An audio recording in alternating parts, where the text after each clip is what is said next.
Ayo, my BF can't fix things. When I step in to take care of it, he's such a baby about it that I'm ready to dump his A** tonight. We've been together for 2 years, living together for the last 4 months. Our fuel tank ran bone dry. We live in the deep north and rely on fuel for heat. I called in a favor and got our tank filled. My BF put on his overalls, grabbed a multi-tool, and went into the basement to light the furnace. He went up and down the stairs a few times over an hour before sitting at the table to eat. I overheard him calling a friend asking them to come by with a wrench. I grabbed the socket with the 3/8 bit and quietly sneaked downstairs. Fuel's been out for a couple hours at most. Long story short, I bled the line intermittently in between light ignitions until she ran clear. No air and no foam. No brainer. After 5 minutes, he comes downstairs and says his buddy is on the way with a wrench and says that I'm doing it wrong, bleeding too much, sorry for being extra careful not to flood the pump or combust my guy. I just keep doing what I'm doing, and after a couple minutes, I close the valve, press the button, and she fires up. He said you didn't want to try it my way and storms off. Last week my truck pan heater plug snapped. It literally just broke at the plug end from the sheer cold. He said he wanted to look after this for me since I've been so busy. 2 days later, he said it can't be fixed and I need to book with a mechanic. I woke up extra early on December 24th and snuck out to the hardware store to grab a plug end. Finished the work in 20 minutes in -40°C weather. When I shared with him what I did, I was so excited. I'm pretty handy, but that generally doesn't fall until electrical-based work. He responded with so much disdain. Oh, good. I was going to do that. I just didn't have wire snippers. I was happy to do it and thanked him for trying anyways. P.S. Either did I, but I did have some pretty decent Fisk snips, a torch to burn off the rubber casing. His reaction actually hurt me and put a damper on Christmas morning. I told him the following day that as much as I appreciate his willingness, that I don't need him to do these acts of service. And it actually hurts me when he diminishes my skills and or doesn't even ask me for advice or tools when he's trying to accomplish something. Like, what are you calling a friend for? Your girl, the apparent love of your life and best friend, is just a spit away. And you're in luck, buddy. She's a pretty decent hand. In the last 4 months, there has been so many instances like this. The bathroom exhaust fan, the garage door opener, the lawnmower, the eaves troughs, the iron gate. There's more, I just can't remember them all. Every time it's the same. He tries to fix things of his own volition, doesn't ask for help. We are way beyond soft gestures of recommendations, and just shits the bed and stomps around about it.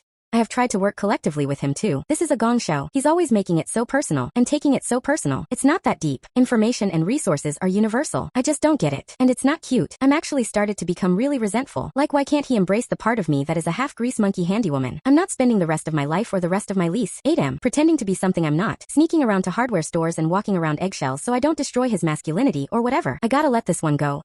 This post is blowing up. To broadly answer the same questions without thinking too deeply. Have you communicated your feelings with your boyfriend? To best of my abilities, I have communicating my feelings. So much that I'm experiencing communication fatigue. But here's the thing. Communication can always improve. Why did you interrupt your BF halfway through potentially fixing it? Because he wouldn't accept my help and was adamant that he knew how. Because he was trying vice grips to loosen a brass nut which was disfiguring the nut. Because I refused to wait for his friend to deliver a wrench to help when we have wrenches. Because it was -40°C, -40°F, out there, and dropped from 20°C, 68°F, to 12°C, 53°F, in the time he put on his overalls to the time he was eating a sandwich an hour and a half later. Because the colder the air that blows into the choke behind the pump, the harder is it to ignite the pilot light. Because this problem turned into an emergency. Why didn't you just call a mechanic and HV guy? Because it's been at -40°C for over a month now and mechanics and HV are booking 6 to 8 weeks out. Because I don't want to pay a surcharge of 200 plus 150/hour for something I can do myself. Why are you sneaking around fixing shit and not openly fix shit like a regular human being? To avoid the discomfort I experience in his tantrum. To avoid the part where I am belittled. To avoid hurting his feelings. To make sure the job gets done. The avoid attempting collaborative teamwork where we have not been successful ever before. To have an opportunity to chill and enjoy the process without having make room for him emotionally and physically. Also, it's because I'm sick and tired of being undervalued and underappreciated for my knowledge and skills. I don't even want to fight to be heard. I just want to exist peacefully, K?